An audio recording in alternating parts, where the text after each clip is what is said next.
Hari ni makan ayam gepuk lalapan. Tengok ayam dengan sambal dia. Habis goreng.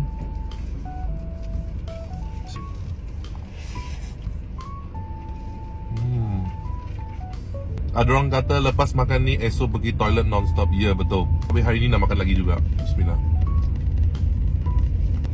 Orang ada rasa sama macam saya tak? Macam ayam gepuk ni memang makan tak ada bosan. Hari-hari boleh makan lagi. Hari ni saya makan pedas, perut dah sakit tapi esok teringin nak makan lagi.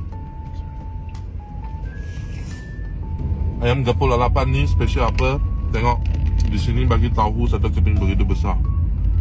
Tahu ni dah siap perap tu, ada rasa. Okay, bersama dengan sambal.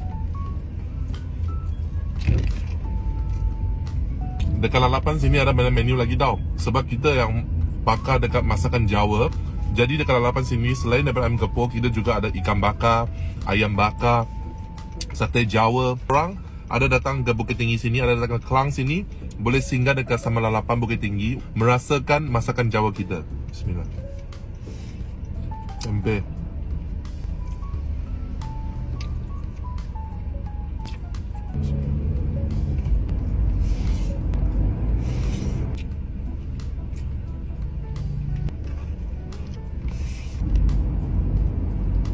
Dah habis.